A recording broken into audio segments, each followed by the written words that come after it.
Carlos Yulo gumawa ng kasaysayan sa pagkakakuha ng 2 gintong medalya sa 2024 Paris Olympics. Heroes welcome, inihahanda na ng Manila City para sa 2-time Paris Olympics gold medalist. Economic team ng Marcos administration humarap sa House of Representatives upang talakayin ang estado ng ekonomiya ng bansa at macroeconomic assumptions na ginamit sa pagbalangkas sa 2025 proposed national budget. Police deployment at sabay-sabay na pagsalakay sa mga compound ng Kingdom of Jesus Christ sa Davao nararapat lang ayon sa Philippine National Police at NAPOLCOM. Birth certificate na irregular umanong na-issue ng Davao del Sur sa mga dayuhan umabot na sa 1,500 ayon kay Mayor Jose Nelson Salas Sr. Pagkakasangkot sa umano'y smuggling ng mga barkong lumubog sa Bataan, tinututukan ng Philippine Coast Guard.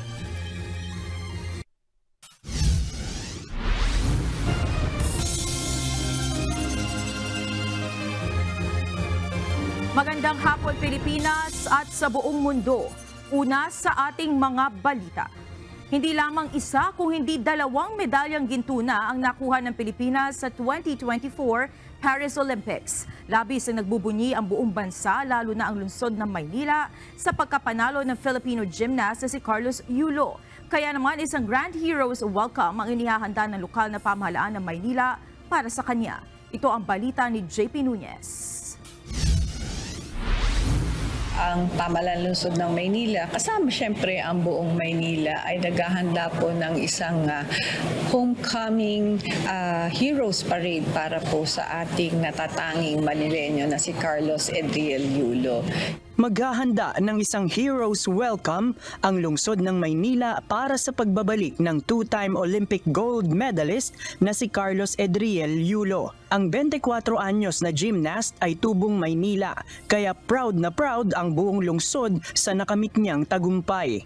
Isang malaking pagsalubong ang kanilang ibibigay kasabay ang paggawad ng Manila Outstanding Award kay Yulo. Siguro po sisimulan natin yung kanyang Heroes Parade kung saan po siya lumaki. Diyan po sa May Leverisa, tapos dadaan po sa mga lugar dito. Halimbawa po siguro sa May Malacanang area hanggang magtatapos po dito sa Manila City Hall kung saan po igagawad natin ang pagparangal sa kanya. Nasungkit ni Yulo ang gintong medalya sa floor exercise at isa sa vault finals ng Artistic Gymnastic Competitions ng 2024 Paris Olympics. Bukod sa award, magbibigay rin ng cash incentives ang lungsod para kay Yulo.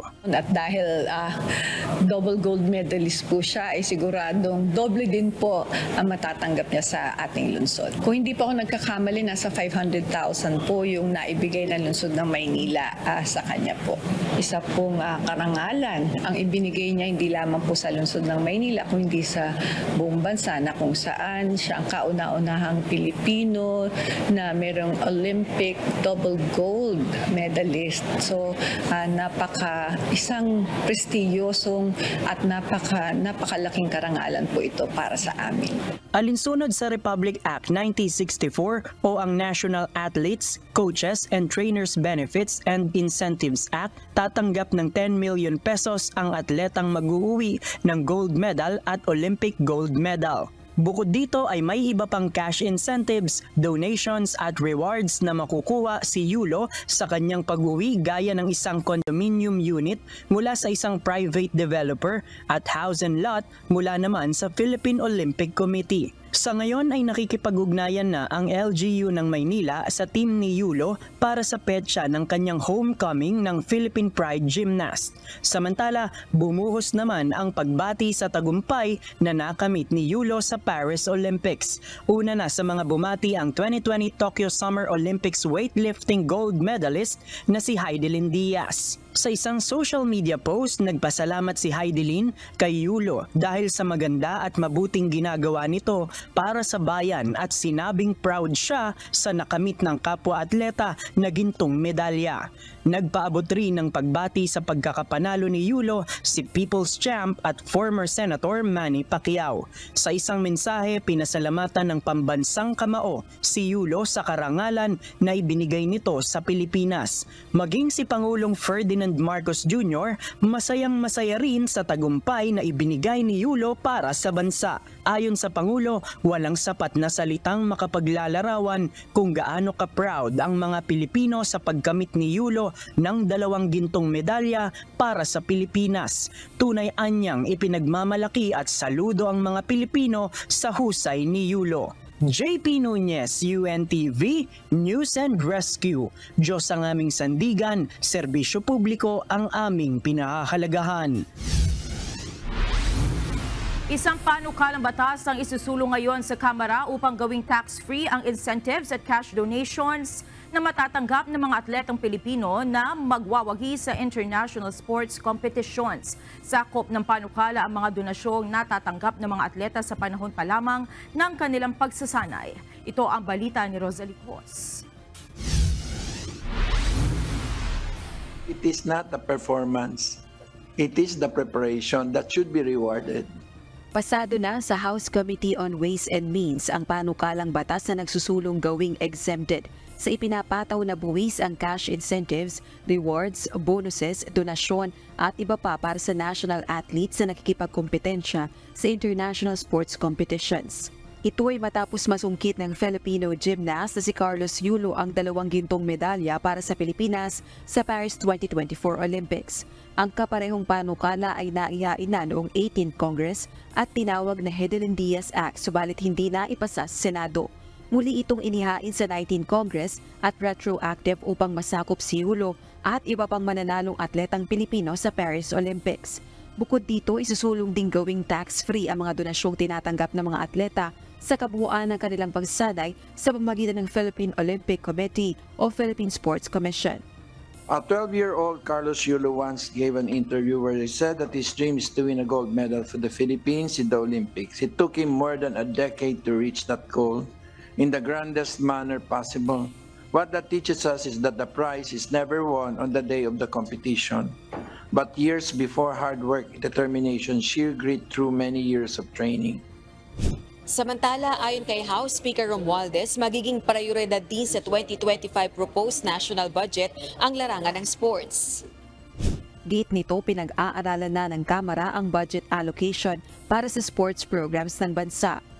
We've always felt that in sports, we not only develop the youth, but we inspire them not to just do well, but to have a very healthy lifestyle, and that is good for the entire nation. Makikipagpulong din ang liderato ng Kamara sa Social Security System o SSS upang magkaroon ng lifetime benefits sa pension system ang mga atletang nag-uwi ng karangalan sa bansa mula sa international competitions. 3 milyong piso naman ang ipagkakaloob ng Kamara para sa gold medalist, 2 million pesos para sa silver at 1 million pesos para sa bronze.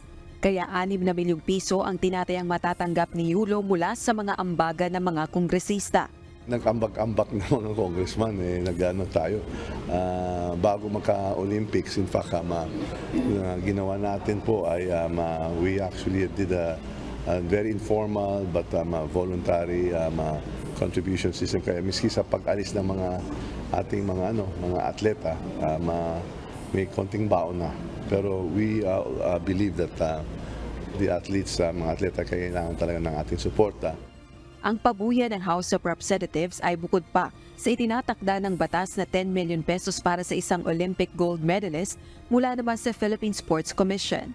Rosalie Cos, UNTV News and Rescue. Diyos ang aming sandigan, serbisyo publiko ang aming pinahahalagahan. Itinanggi ni Philippine National Police Chief Police General Romel Francisco Marbil na bunga ng political pressure ang pagbabawas sa police security ni Vice President Sara Duterte. Ayon pa kay General Marbil, kahit na i-recall nila ang 75 police escort ng Vice Presidente, mayroon pa rin naman 31 na natira. Sinabi rin nito na wala silang nakikitang seryosong banta sa Vice-Presidente. Pero nilinaw nito na nasa ilalim na ng Presidential Security Command ang pagbibigay seguridad at pagsasagawa ng threat assessment para sa Vice President. Wala pong political pressure. Ang ginagawa po natin is really to rationalize po yung deployment ng PNP. Sir, wala po siyang threat. Wala po kami nakita. He's being loved by our people. Bukas naman ng Chief PNP sa hiling ng ilang kaalyadong senador ni VP Sara na ibalik ang ilang Davao Police na dati nang nagbibigay seguridad dito.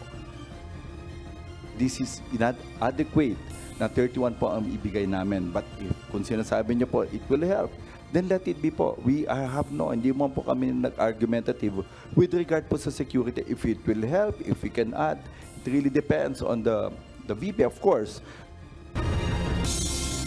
Nagpulong sa Malacanang sina Pangulong Ferdinand Marcos Jr. at German Defense Minister Boris Pistorius at ipinahayag ng German official ang pagnanais ng kanilang bansa na mapalakas pa ang relasyon sa Pilipinas, lalo na sa larangan ng defense at security.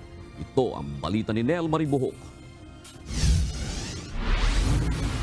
We decided that we would like to have a security agreement, a defense agreement between our two countries, and we want to try to sign it until the end of the year. Inaasahan bago matapos ang taon, lalagda sa isang defense pact ang Pilipinas at Germany. Sa courtesy call kay Pangulong Ferdinand Marcos Jr. sa Malacanang, inihayag ni German Defense Minister Boris Pistorius na malapit nang maisapinal ang draft ng kasunduan. Napapaloob sa binubuong kasunduan ang mas malawak na defense cooperation ng dalawang bansa. Kabilang na dito ang pagpapalawig ng training cooperation ng Armed Forces ng Pilipinas at ng Germany. Ayon kay Pistorius, kumbinsido ang Germany na kailangan ng mas matatag na ugnayan sa Pilipinas tungo sa pagpapanatili ng kapayapaan sa rehiyon. And it is necessary even more than ever before to work together, to stand together, to support rules-based international order, because all of us know, and we experience that every day, that the security of the one region is always at the same time security and stability in the other region. Nagpasalamat naman si Pangulong Marcos sa suporta ng Germany. We look always to our partners, allies, for support, and we are grateful for Germany for continuing to support the rules-based international law that we all provided from. Noong Marso, bumisita si PBBM sa Germany at nakapulong si German Chancellor Olaf Scholz. Nagkasundo ang dalawa na palakasin ang defense cooperation, partikular na pagdating sa cyber at maritime domains. Nel Maribuhok, UNTV News and Rescue, Diyos ang aming sandigan, serbisyo publiko ang aming pinahalagahan. Isang bagong batas o pulisiya ang kailangan ng Pilipinas upang labanan ang pagkalat ng deepfake sa social media platform. Ayon kay Department of Information and Communications Technology Secretary Ivan John Uy, kailangang umaksyon ng pamahalaan laban sa deepfake, lalo na kung ito ay may kaugnayan sa national security. Kaya naman isang komprehensibong batas ang kailangan para dito bukod pa sa dagdag na budget. I think we need to have a more comprehensive law rather than bits and pieces of legislation that addresses small items or specific items. For instance, you have an anti-scam law, you have an anti-misinformation law, you have an anti-deepfake law or something like that. Like, for instance, in other countries, they have, example, Singapore, they have online harm law. So that covers anything. Naghain ng petisyon sa Korte Suprema ni Senator Robin Hood Padilla upang hilingin na mismo ang desisyon ng mataas na hukuman kung paano ang botohan ng Kongreso pagdating sa constitutional amendment o pagbabago ng probisyon ng saligang batas. Nais malinawan ng senador kung magkahiwalay na boboto ang Senado at Kamara o magkasama-sama sa iisang botohan ang mga senador at mga kongresista. Ito ang balita ni Dante Amento. Hindi na po ito biro, away na po ito eh. Away na po ito ng mataas na kapulungan at ng malaking kapulungan. Huwag po kayong maniniwala kapag sinasabing walang away. Hindi po, meron. Ako na po nagsasabi sa inyo. Nagiging dahilan ng hindi pagkakaunawaan ang hindi malinaw na proseso sa pagboto ng mga mambabatas sa pagbabago ng saligang batas. Dito nag-ugat ang inihaing petisyon ni Senator Robin Padilla sa Supreme Court kaninang umaga. Hinihingi nito na maglabas ng isang authoritative declaration o desisyon ang Korte kung ano ba talaga ang dapat na paraan ng pagboto kapag may panukalang pagrebisa o pagbabago sa saligang batas o constitutional amendment. Ayon kay Senator Padilla na siya ring chairman ng Senate Committee on Constitutional Amendments and Revision of Codes, dapat magkaroon ng linaw partikular ang Section 1 at 3 ng Article 27 ng 1987 Constitution. Ano ba niya ang tamang interpretasyon o intensyon ng probisyon? Voting jointly o separately ba ang gagawin ng mga miyembro ng dalawang kapulungan ng Kongreso o ng Senado at House of Representatives? Dagdag pa nito, nagkaroon na ng away hinggil sa isyong ito tulad na lamang ng lumutang ang usapin ng People's Initiative. Naniniwala ang senador na tanging ang Korte Suprema lamang ang makapagbibigay ng linaw sa isyong ito. Walang katapusan na tanong na inaamin na po ng mga nagsagawa, sumulat ng konstitusyon, ng 1987 Constitution, sinasabi na po nila na talagang nagkulang sila sa usapin na yon, na dapat iyon ay voting separately. Nakikiusap po tayo sa mataas na hukuman na iresolba na po nila itong away na ito. Bagamat para kay Padilla ay naniniwala siyang voting separately o bukod na boboto ang mga miyembro ng Kamara at Senado pagdating sa constitutional amendment. Labagaan niya sa principle of bicameralism kung jointly ang botohan dahil 24 lang ang mga senador at tiyak na talo sila sa bilang ng mga kongresista na nasa mahigit 300. Gusto nila boboto kami ng iisa. Paano naman yung 24 na senador sa 300 mahigit? Talo naman po yung vote. Hindi po makatarungan. Dapat po sabihin po, i-order po, desisyonan po ng Supreme Court na voting separately. Dante Amento, UNTV, News and Rescue. Diyos ang aming sandigan, serbisyo publiko ang aming pinahahalagahan. Hindi pa rin matapos-tapos ang usapin sa PUV modernization sa bansa. Ngayong araw, mga grupo naman ng jeepney drivers at operators na pabor sa Public Transport Modernization Program ang nagmarcha upang ipahayag ang kanilang pagtutol sa isinusulong na ipatigil ang pagpapatupad ng programa. Panawagan nila sa halip na suspindihin ang programa, magpasa na ng batas ang Kongreso para dito. Ito ang balita ni JP Nunez. Ang dahilan nila ay baka daw maka-apekto kami sa traffic kasi nila. Pero mas kami naman kami naka-apekto. Kami ay maayos na naglalakad dyan pero nasa gilid lang pero hinarang, hindi namin alam. Mula sa pagtitipon sa Welcome Rotonda sa Quezon City, patungo sanang Menjola sa Maynila ang transport group na pabor sa Public Transport Modernization Program o PTMP para magsagawa ng Unity Walk. Pero hindi pa man nakakausad ay hinarang na sila ng pulisya at inabutan ng malakas na ulan habang nakikipagnegosasyon. Hindi umano sila pinayagan upang hindi magdulot ng trapiko sa Maynila. Pero paglipas ng halos isang oras ay pinayagan rin silang maglakad at bandang alas 9 ng umaga sa Menjola ay nakarating sila para magsagawa ng programa. Ayon sa leader ng Angat Kooperatiba at Korporasyon ng Alyansang Pilipino para sa Modernisasyon o AKAPMO, panawagan nila na huwag masuspinde ang PTMP. Ang dapat umanong pagtuunan ng Senado at Kongreso ay kung paano maisa sa batas ang modernization program ng pamahalaan dahil higit 80% na sa mga operator ng public transport ay nag-comply dito. Yung ating mga mambabatas, ang aming pong hiling sa inyo, gawin nyo na pong batas ang PUV Modernization Program para hindi po kami lagi nakasandal sa inyo.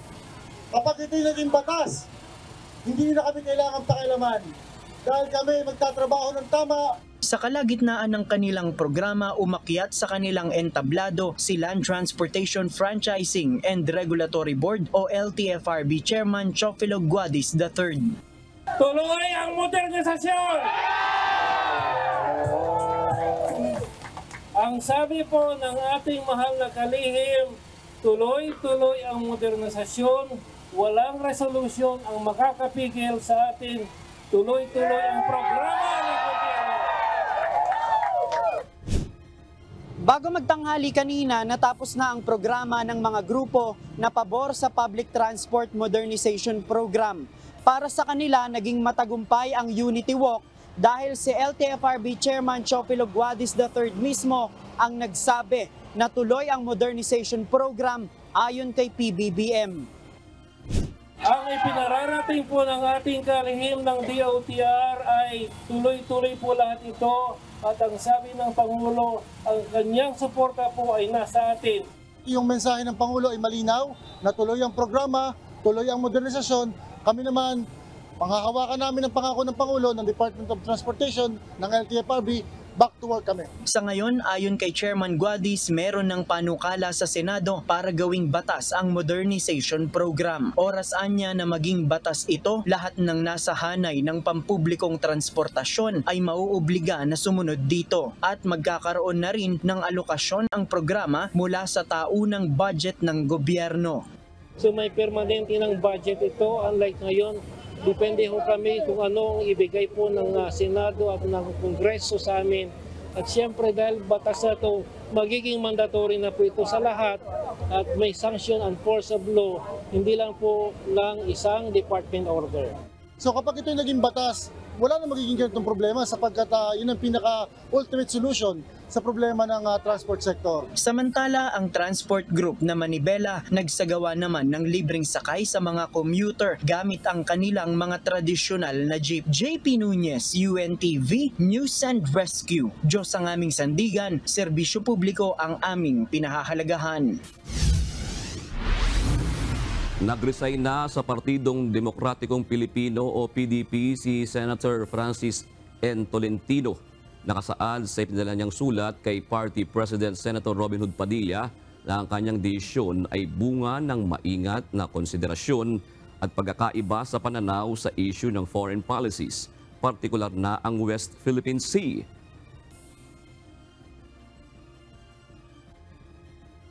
So, tinutugunan ko yung demand, hindi mungkahi ni Senator Padilla na magbitiw sa lapian ng PDP. At ang akin pong tugon ay sangayon sa ilang prinsipyo na sa palagay ko ay nararapat. Unang-una, yung akin pong tugon ay sa kadahilanan taliwas yung paniniwala ng lapiang PDP sa personal kong paniniwala patungkol sa usapin ng West Philippine Sea. Nagpapasalamat si Senator Tolentino sa PDP sa ibinigay sa kanyang karanasan at pagkakataong magsilbi. Sa ngayon ay magiging independent legislator muna siya at ngunit patuloy na nakatuon sa seguridad at pagpapaunlad ng bansa.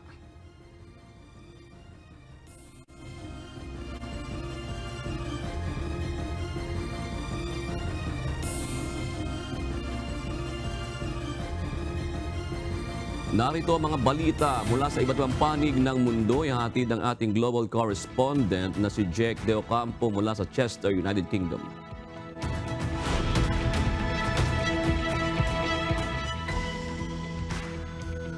Sumugod sa isang hotel sa Rotherham, England ang mga anti-immigration rioter. Nagpubil pumasok ang mga ito sa Holiday Inn Express. Nagsunog at sinira ang mga bintana. Wala namang napaulat na hotel staff o residente ang nasaktan. Bunso nito, nagkaalitan ng mga tauhan ng pulisya at protesters. Ilang araw nang may mga riots sa iba't ibang bahagi ng United Kingdom kasunod ng isang misinformation tungkol sa Southport stabbing kung saan 3 batang babae ang nasawi. Kinundi na naman ni UK Prime Minister Keir Starmer ang mga karahasan at tiniyak na papanugutin ang mga nasa likod nito. Those that have participated in this violence will face the full force of the law. The police will be making arrests, individuals will be held on remand, charges will follow, and convictions will follow. I guarantee you will regret taking part in this disorder. Pinaghahandaan na ng mga Western countries ang mga residente nito na lumikas agad bago pa man magsimula ang digmaan sa pagitan ng Lebanon-based militant group na Hezbollah at Israel. Nilinaw din ng US Defense Department na defense live poster lamang gagamitin ang mga bagong military equipment na ipinadala nito sa rehiyon. Ito ang balita ni Sonny Colson. My message to British nationals in Lebanon is clear. Leave. Pinalilikas na ng ilang Western countries ang kanilang mga mamamayan sa Lebanon, kabilang na ang United Kingdom, France at Estados Unidos sa lalong madaling panahon bunsod ng tumataas na tensyon sa bansa kasunod ng pagkakapaslang sa Hamas political leader na si Ismail Haniyeh. Ayon kay UK Foreign Secretary David Lammy, mas mabuting kumilos na habang maaga pa dahil hindi matitiyak ng pamahalaan na agarang maililikas ang mga mamamayan nito sa oras na lumala pa ang sitwasyon sa Lebanon. If the situation escalates, the government cannot guarantee we will be able to evacuate you all immediately. Sa isang statement na inilabas kahapon ng France Ministry for Europe and Foreign Affairs, hinikayat nito ang mga bansang nasasangkot sa regional conflict na pigilan ang paglala ng sitwasyon upang huwag itong magbunga ng mas malala pang digmaan. Ang pagpatay kay Haniyeh ay ilang oras matapos namang ma-assassinate ng Israel si Fouad Shukr, ang military chief ng Hezbollah.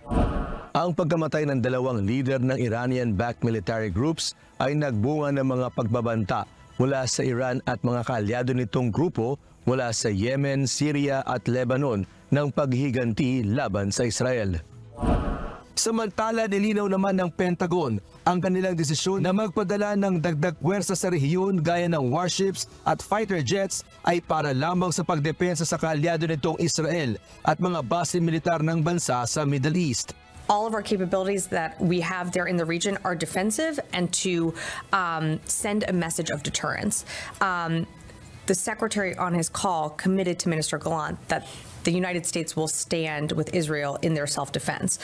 Dagdag pa ng US Embassy sa Beirut, kung hindi agarang makakaalis sa Lebanon ang mga mamamayan nito, kinakailangan maghanda ito na manatili at mag-shelter in place sa oras na magsimula ang digmaan sa pagitan ng Hezbollah at Israel. Sanikos, UNTV News and Rescue, USA. Diyos ang aming sandigan, serbisyo publiko ang aming pinahahalagahan. Hindi bababa sa 70 tao ang nasawi sa anti-government protest sa Bangladesh araw ng Linggo, August 4. Kinundin na ng United Nations Human Rights ang karahasan at nangangamba sa mas mataas na bilang ng casualties sa isang planong mass march sa Dhaka. Tumindi ang kaguluhan ng ilunsad ng mga student leader ang isang kampanya upang patalsikin sa pwesto ang Prime Minister ng bansa na si Sheikh Hasina. 13 tauhan ng pulisya ang kabilang sa mga nasawi sa pag-atake sa mga tao sa isang police station sa Sirajganj.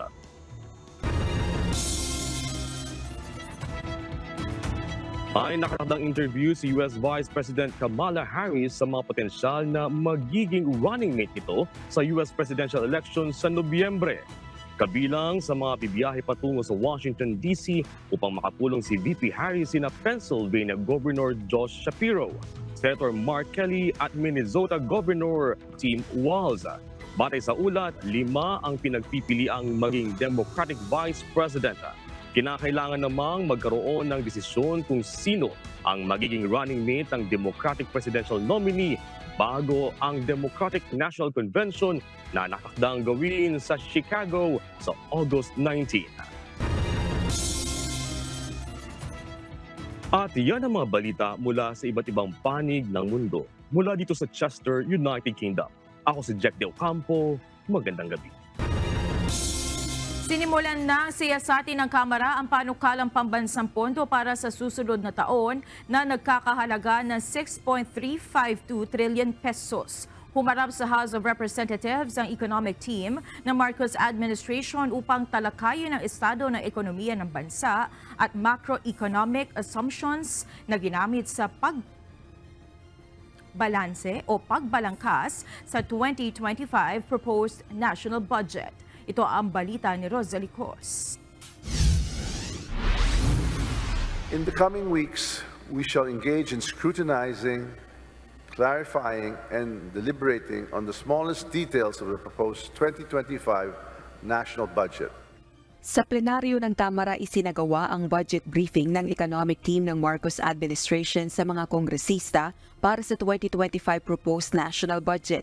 Hudyat na nagumpisa na ang House of Representatives sa paghimay sa panukalang pambansang pondo sa susunod na taon na nagkakahalaga ng 6.352 trillion pesos. Humarap ang mga pangunahing miyembro ng economic team ng Marcos administration para sa unang araw ng deliberasyon, partikular na sina Budget Secretary Amena Pangandaman, Finance Secretary Ralph Recto, National Economic and Development Authority Director General Arsenio Balisacan at Bangko Sentral ng Pilipinas Governor Eli Remolona. Nagsagawa ng briefing ang mga kalihim sa House members kaugnay ng estado ng ekonomiya ng bansa at macroeconomic assumptions na ginamit sa pagbalangkas sa proposed national budget sa susunod na taon, gaya ng inflation o antas ng pagtaas ng presyo ng mga bilihin ngayon at sa susunod na taon, paglago ng ekonomiya at iba pa. Based on our forecasts, the headline inflation will remain within our target range of between 2 to 4% for both 2024 and 2025. We expect the economy to have remained strong and maintain our regional growth standing. Kung ating titignan ang debt to GDP ratio ng Pilipinas, unti-unti na natin itong naibababa mula noong pandemic. Mula sa 60.9 noong 2022, bumaba na ito sa 60.1 noong 2023. And we are determined to continue pushing it below 60%. So we have enough buffer in case another crisis hits us. We also considered several factors in evaluating budget proposals, including the implementation readiness of programs and projects, agencies' absorptive capacity, alignment with the expenditure directions. We also prioritize programs under the 3-year Rolling Infrastructure Program or TRIP, Information System Strategy Plan, ISSP, and Program Convergence Budgeting, PCB. Hinikayat naman ng liderato ng Kamara ang mga kapwa kongresista na makilahok sa deliberasyon ng pambansang pondo at ipasa ito bago mag-adjourn ang session sa Setyembre at maitransmit sa Senado.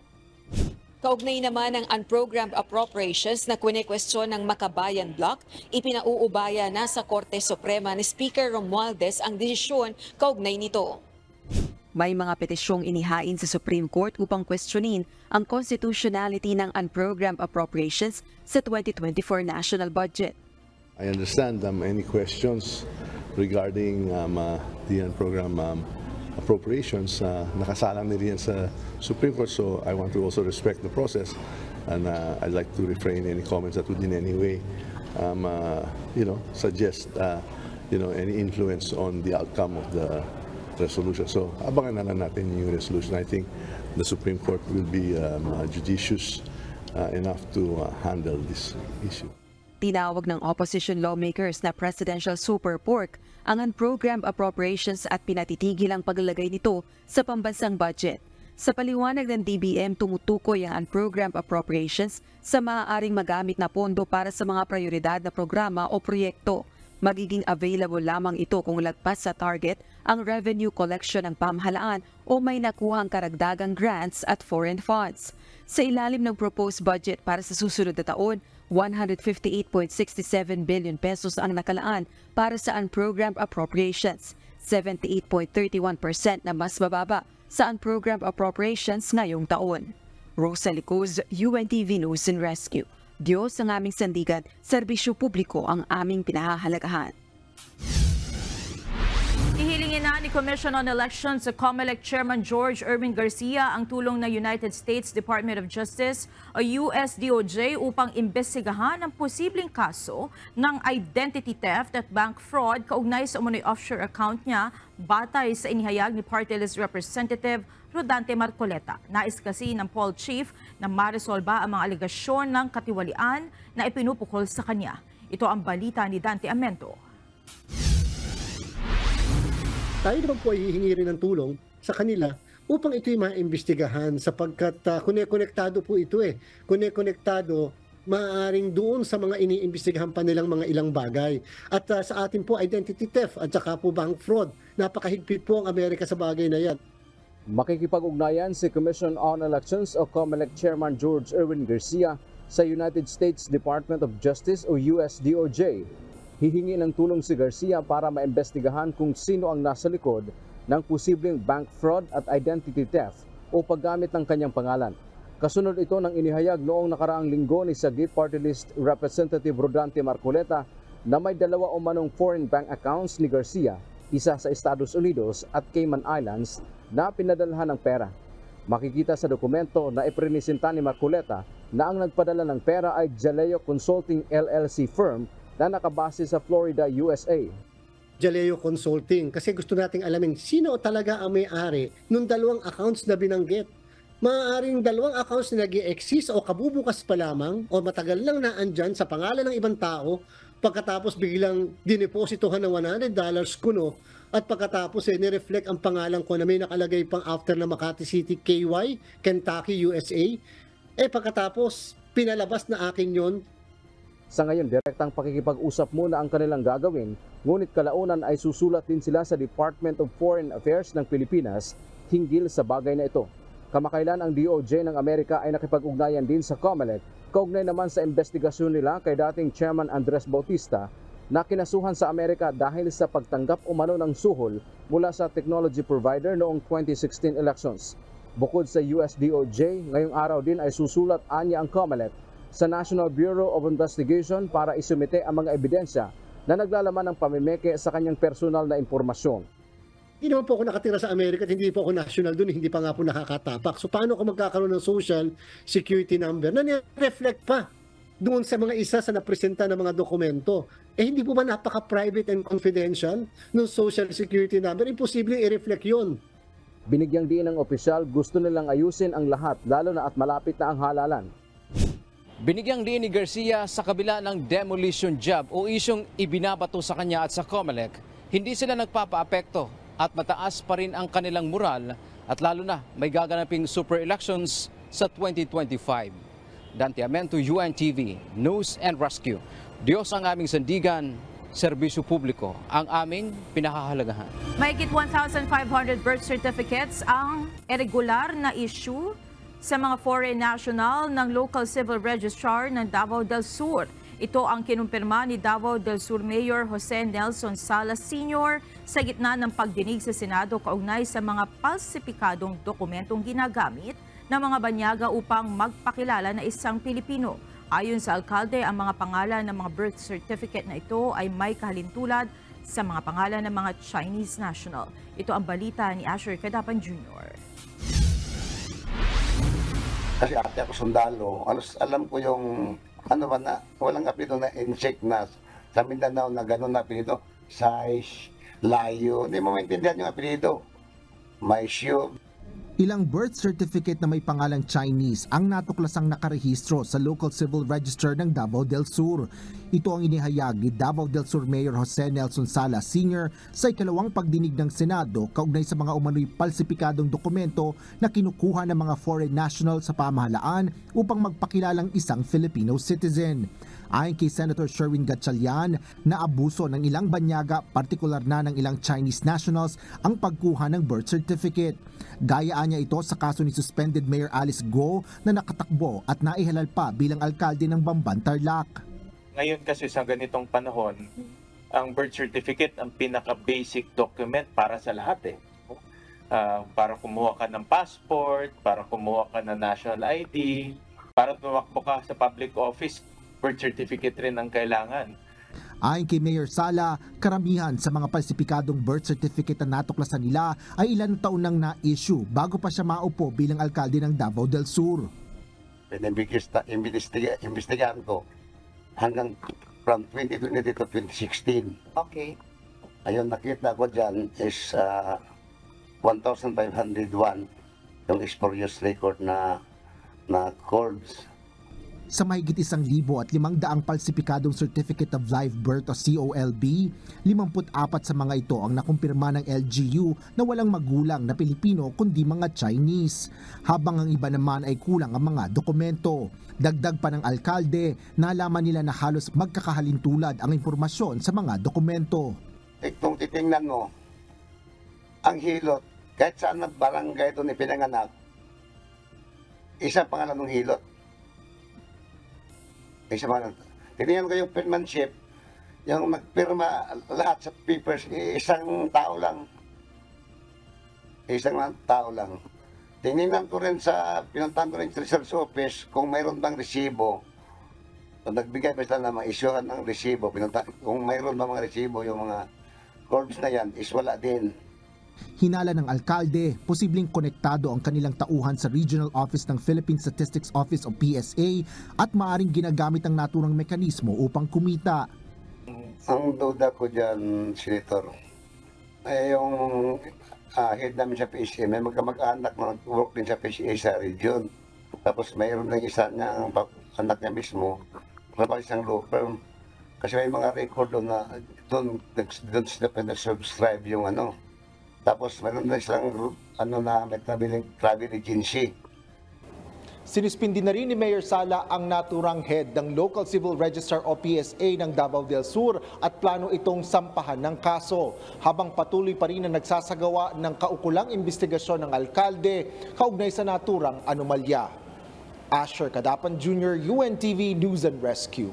Diyos ang aming sandigan, serbisyo publiko ang aming pinahalagahan. Nagsagawa ng on-site inspection si House Speaker Martin Romualdez kasama ang ilang mambabatas na kabilang sa House Committee on Public Order and Safety and Games and Amusement ngayong Lunes, August 5. Kabilang sa mga binisita ng mga mambabatas ang Zone Yuan Technology Incorporated sa Banban, Tarlac, ang Lucky South 999 sa Barangay Santa Cruz, Porac, Pampanga at ang Warehouse 1 ng Empire 999 Realty Corporation sa Barangay San Jose, Malino, Mexico, Pampanga. Ang inspeksyon ay alinsunod sa direktiba ni Pangulong Marcos Jr. na tuluyang ipagbawal ang POGO operations sa bansa. Ayon kay Speaker Romualdez, kinailangan nilang personal na makita ang sitwasyon sa mga niraid na POGO hub upang mas makatulong sa agarang paggawa ng batas upang tuluyan ng maisakatuparan ang POGO ban. Nagharap sa Senado ang mga kinatawan ng Kingdom of Jesus Christ, Philippine National Police at National Police Commission. Natalakay ang usapin sa paglusob ng mga pulis sa ilang compound ng grupo para hanapin si Apollo Kibuloy. Dito binigyang katwiran ng mga otoridad ang ginawa nilang paggalugad sa mga nasabing property para hanapin ang religious leader pati ang mga kapwa akusado nito. Ito ang balita nila Lane Moreno. Kung merong warrant of arrest, enough na yun na makapasok yung pulis sa loob. Subalit, kailangan lang na may protocol. Sa nakita po ng NAPOLCOM doon sa video footages, lumalabas naman na nakarestrain yung mga pulis nga. Sila yung ni-water cannon, sila yung napagbuhatan ng kamay kasi nga kahit na ating dating Pangulo sinabi nga na pwede talagang makapasok kasi may warrant of arrest. Nangangahulugan po na yung mga kinaukulan din nagkakasundo na talagang pwede pumasok sa loob. Kaya lang po siguro napilitan pumasok kasi pinigilan sila. May sapat na basehan at walang pagmamalabis ang mga pulis. Ito ang iginiit ng Philippine National Police sa ginawang raid noong buwan ng Hunyo sa properties ng Kingdom of Jesus Christ para isilbi ang warrant of arrest laban kay Apollo Kibuloy at ilang co-accused nito. Sa pagdinig ng Senate Committee on Public Order and Dangerous Drugs, hinggil sa umano'y paggamit ng pulisya na excessive force sa KOJC raid, sinabi ng National Police Commission na NAPOLCOM na legal ang kanilang operasyon at sabay-sabay nilang nilusob ang iba't ibang property ng grupo ni Kibuloy dahil 6 na individual ang subject ng arrest warrants. Magugunitang nagreklamo ang kampo ng KOJC dahil sa umano'y marahas na pagsalakay ng mga pulis sa kanilang mga compound sa Davao at Sarangani. madaling araw ng June 10. Marami umano sa kanilang mga miyembro ang na-trauma dahil sa operasyon na nila ay labag sa batas. Git naman ni PNP Chief Police General Romel Francisco Marbil, sumunod sila sa police procedure. Sapat din anya ang bilang ng i-deploy na pulis dahil itinuturing umanong high threat si Kibuloy. Malaki ang impluwensya nito sa lugar at may intelligence report na gagamit sila ng human shield para pigilan ang mga otoridad. Pero kinontra ito ng abogado ni Kibuloy at sinabing iligal ang pagpasok at pagkalughog ng mga pulis dahil wala naman silang dalang search warrant.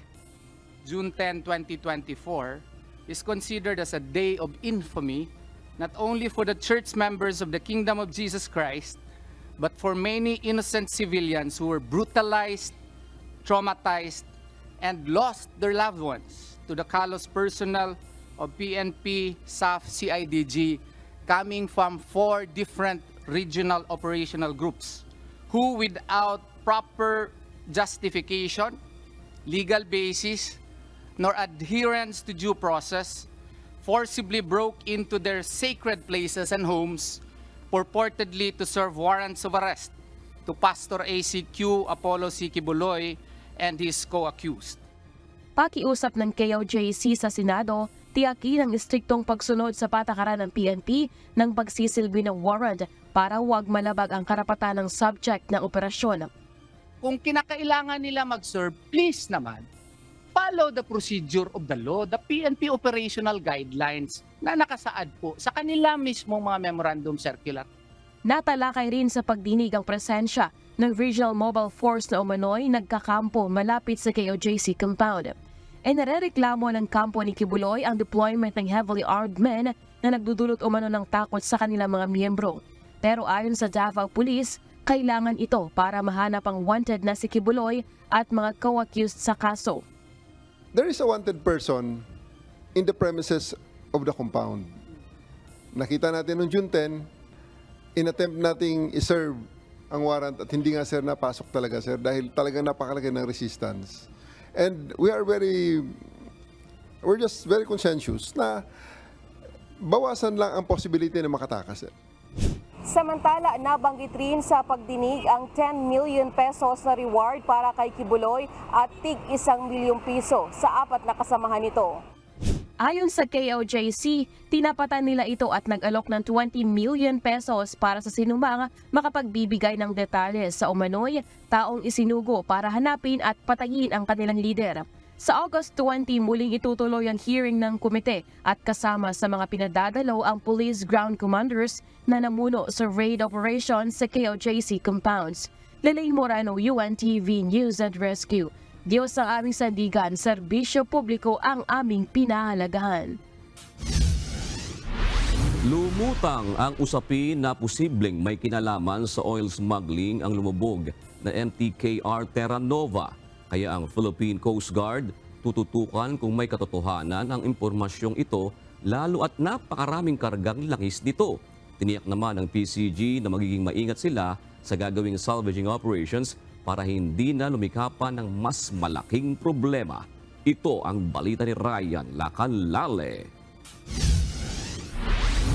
But yung allegation na involved tong mga barko sa smuggling, pinag-usapan na po yan at subject of investigation. Hintayin natin yung kalalabasan ng investigation.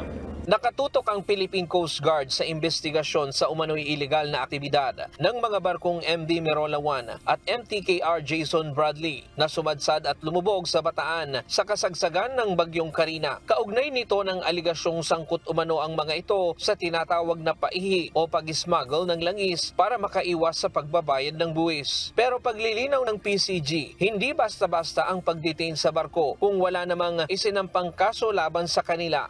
Well, we have to check kung may court order na dinidetain yung Merola at may kasong nakasampa plus may court order. Otherwise, hindi natin siya pwedeng pigilan or under investigation lang.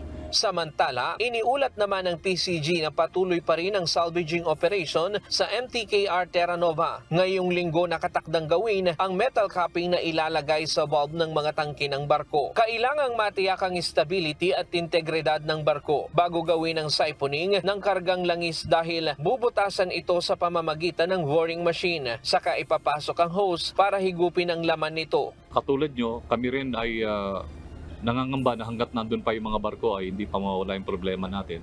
At gusto rin naming matapos siya agad. Pero pinapaubaya natin doon sa mga nag-handle ng salvage operation. Hindi siya ganun kadali. Wag nating i-rush yung procedure. Sabi ko nga, may mga safety consideration dito. At yun ang pinag-aaralan nating mabuti at yun ang kinukonsider nating mabuti. Samantala, sa kauna-unahang pagkakataon ay dumaong sa bansa ang isang Vietnam Coast Guard vessel. Layunin ng pagbisita na mapalakas ang maritime law enforcement ng dalawang bansa at pagsasagawa ng joint search and rescue at fire and explosive prevention exercise. I believe that this is an excellent opportunity for officers of the Philippine Coast Guard and the Vietnam Coast Guard to take part in an exchange of information and gain a deeper understanding of the diverse phases of their respective responsibilities, particularly in the area of maritime law enforcement. Nilinaw ng PCG na walang kinalaman sa usapin ng West Philippine Sea ang pagbisita ng Vietnam Coast Guard dito sa Pilipinas. Hindi rin daw ito maapektuhan ang ipinalkamakailan na extended continental shelf ng Pilipinas sa UN. Ang port call ay bahagi ng kasunduan para mapalakas ang ugnayan ng Pilipinas at Vietnam. Mahalaga umano ang pagbisitang ito dahil ipinapakita nitong maaari namang magkasundo ang dalawang bansa na parehong may interes sa West Philippine Sea. Ryan Lacanlale, UNTV News and Rescue. Diyos ang aming sandigan, serbisyo publiko ang aming pinahahalagahan. Matapos maantala noong isang linggo ang pagbubukas ng klase sa Marikina City dahil sa epekto ng malakas na ulan at pagbaha, dulot ng habagat at bagyong Karina. Natuloy na ang school opening kanina. 100,000 estudyante ang pumasok para sa unang araw ng klase ngayong school year 2024 to 2025. Ito ang balita ni Jed Neresina. Siguro yung separation, anxiety.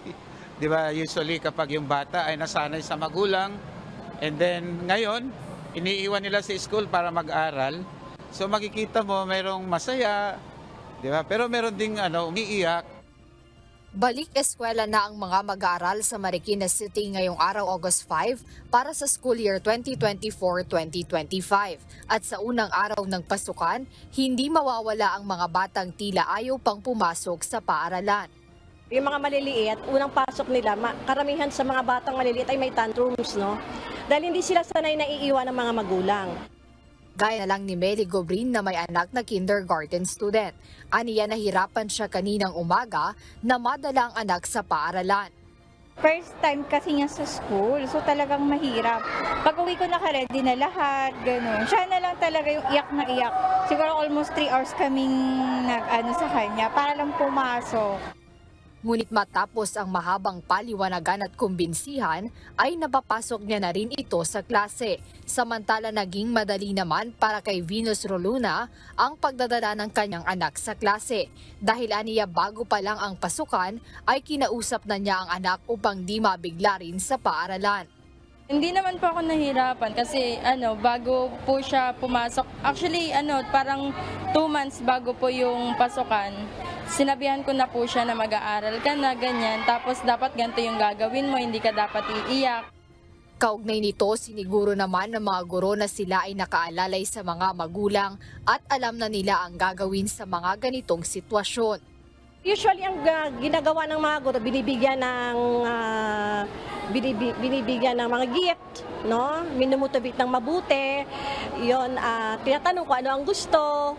Para sa gayon ay parang hinuhuli yung loob ng bata. Hinuhuli ng guro ang loob ng bata para masanay sila at na makasama sa mga kaklase.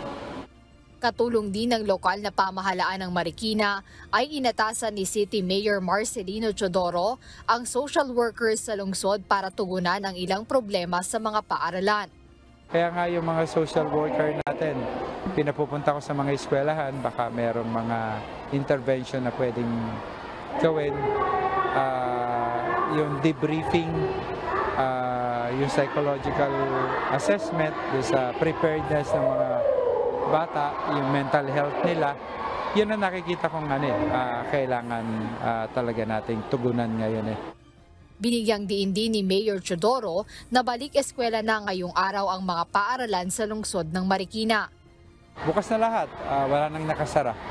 Nakahanda na, maayos na, at ang mga teachers natin nag-report na lahat din sa mga paaralan, pati yung mga naapektuhan ng nakaraang pagbaha. Ayon kay Mayor Marcelino Teodoro, 100,000 estudyante ang pumasok ngayon August 5 sa pagbubukas ng unang araw ng klase dito sa Marikina City. Dagdag niya na nalinis na rin ng mga komunidad na naapektuhan ng bagyong Karina at Habagat. 100% na community natin, wala ng putik, wala ng banlik, wala ng tubig baha. Ang nililinis na lang yung 5% ng river park, yung linear park sa mga tabi ng creek, pero inaasahan natin Lunes hanggang bukas, Martes, matatapos na rin natin lahat ang paglilinis. Samantala, may ilang paaralan pa rin gaya ng Navotas City at Malabon City ang postpone pa rin ang pagbubukas ng klase dahil sa high tide at tuloy-tuloy na pag-ulan dahil sa habagat. Gayunman, ngayong araw sa kabuuan ay naging maayos at matagumpay ang muling pagbubukas ng klase sa lungsod ng Marikina. Jed Neresina, UNTV News and Rescue. Diyos ang aming sandigan, serbisyo publiko ang aming pinahahalagahan.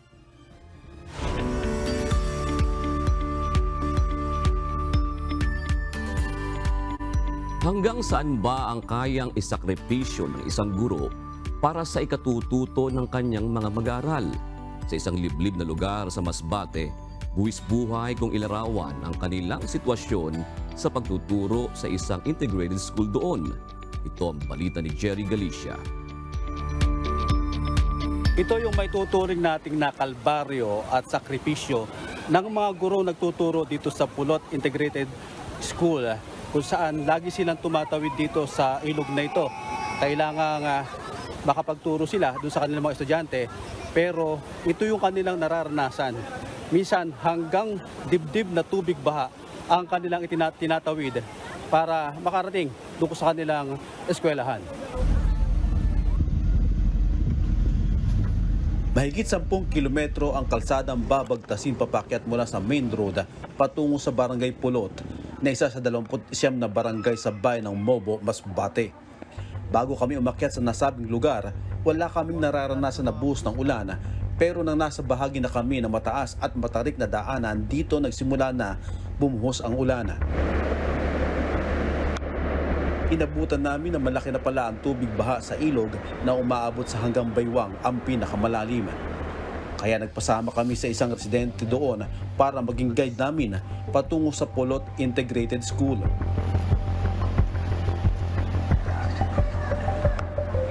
Isang payak na barangay na isolated dahil bukod sa liblib na nasa bulubunduking bahagi pa ito ng bayan ng Mobo.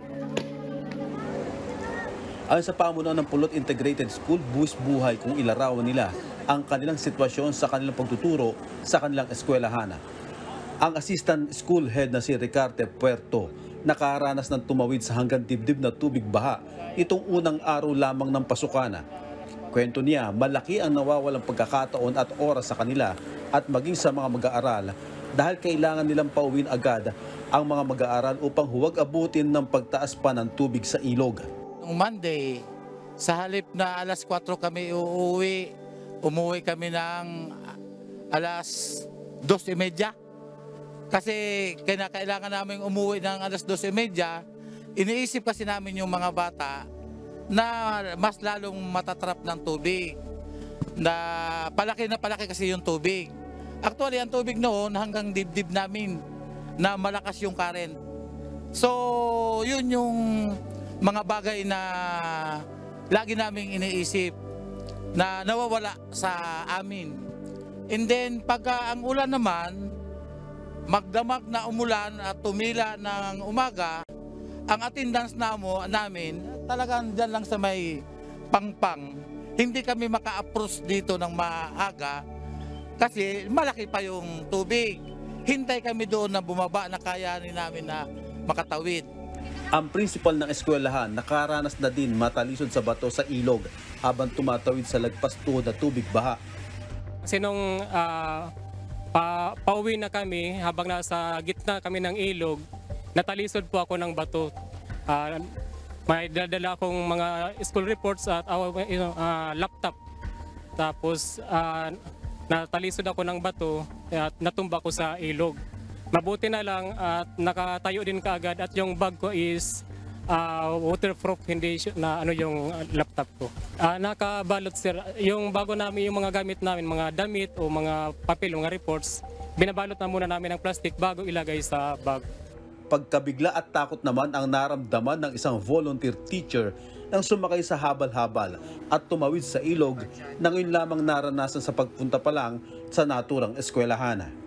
Okay, first ko na pagpunta dito na na-shock ako kasi yung yung daan, yun nga sabi mo sir, yung may pataas, may pababa, tapos yung motor talaga kailangan nakakondisyon kasi pag hindi, talagang pwede ka ma-aksidente kasi madulas po, mabato.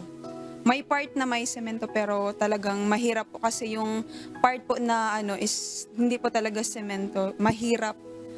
Tapos yung feeling po na pag nakasakay ka, yung dibdib mo as in nagapump po talaga fast kasi dili ko po expect na amugalian kami no san pulot. Before nagbaha, andito na po ako. Pero kahapon, experience ko as in po talaga mahirap. Mahirap po ang dito sa pulot. Like, pag wara ka pong kaupod, magtabok sa suba, tumawid sa ilog, talagang masasabay ka sa agos ng tubig kasi sobrang sobrang lakas ng tubig.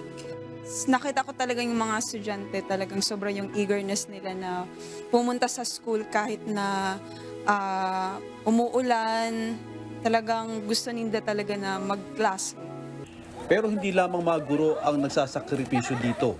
Ang bagong lipat pa lamang na estudyante na si Richelle, sinuong mag-isa ang panganib sa pagtawid sa ilog para makapasok sa klase, na kahit hirap sa buhay, pangarap nitong maging isa ring guro. So wala po akong kasama, tapos hapon na po noon, so hindi ko na mahintay yung papa ko. Tumawid po ako, tapos pagtawid ko hanggang dito po sa biwang ko yung baha. Tapos pagtawid ko, sobrang po talaga nung bainan, sobrang lakas po. Tapos muntik nga po akong matumba sa sobrang lakas niya. Kasi po gusto ko makapagtapos ng pag-aaral tapos matupad po yung mga pangarap. Kaya susubukan nating tumawid dito sa ilog ng pulot na hanggang kita ang tubig baha na kuminsan umaabot hanggang dibdib at malakas pa ang current. Kaya hindi maiwasan na mayroong mga natutumba at minsan meron ding natatangay na agos.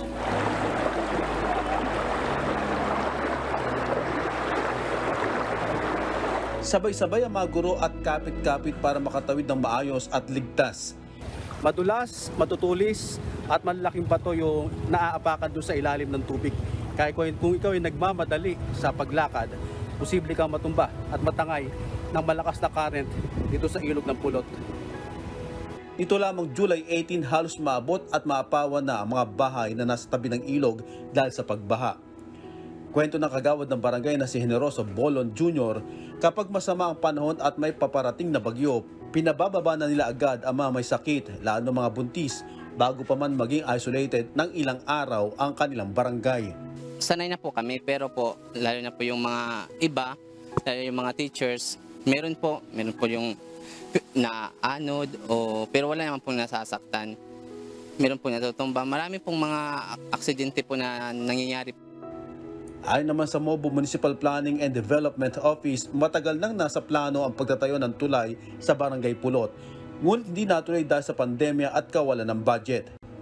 Actually, yung project sa Pulot from Pinamalatikan going to Pulot Bridge is matagal ng isa sa priority project ni Mayor since na umupo siya.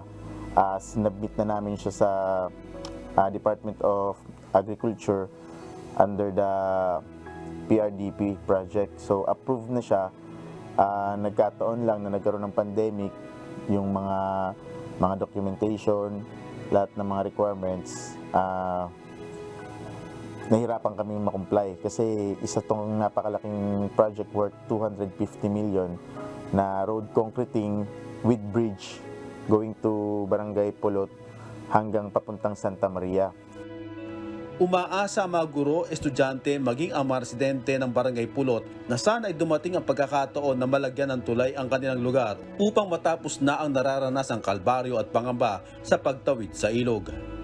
Jerry Galicia, UNTV News and Rescue.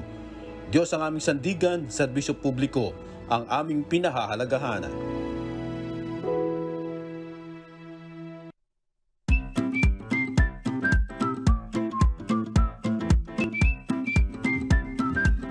Ihabol na po natin ang mga komentaryo ng ating mga kauserong Pinoy ngayong araw po ng Lunes. Sabi po ni Alma Losinada, hinggil po ito sa PUV modernization pa rin po. Unfair naman kasi sa mga nag-consolidate, dapat hinayaan lang yung unity walk nila. Di kasi pinag-isipan ng Senado. Dapat ginawa nila, naghanap sila ng solusyon na pagkukunan ng Egypt na matibay. Sabi naman ni Sonito Vargas Channel, dapat talaga isabatas na ang Public Transport Modernization Program. Hindi maayos ang transport industry kung walang batas na magre-regulate at magpaparusa sa mga pasaway na drivers at operator. Yan, hinggil naman po sa botohan para sa constitutional amendment. Sabi po ni Mr. Kalimbi, vote as one Congress. Unfair din sa House if mag-separate voting kayo. At sabi ni Magdalena Gaygay, vote separately kasi outnumbered ang Senado. Wala umpisa pa lang, di talo na kaagad, di ba? Yan, salamat po. Shout out kina Aurora Ostonal, gayon din po kay Ada Romualdo at George Access. Maraming salamat din kina Gabriel Credo, Thomas, Simon K. Angeles at Teodoro Lobino. Samantala, narito po ang salita ng Diyos na ating sandigan mula sa aklat ng mga kawikaan. 9:9 na nagsasabi, turuan mo ang pantas at siya'y magiging lalong pantas pa. Iyong turuan ang matuwid at siya'y lalago sa pagkatuto.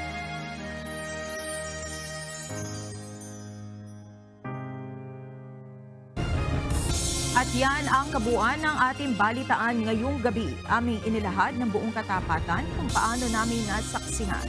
Kayo po'y makapagtitiwala na ang aming nakita at narinig, ang aming ibinabalita. At dito po sa UNTV, Diyos ang aming sandigan, serbisyo publiko ang aming pinahahalagahan. Magandang gabi po.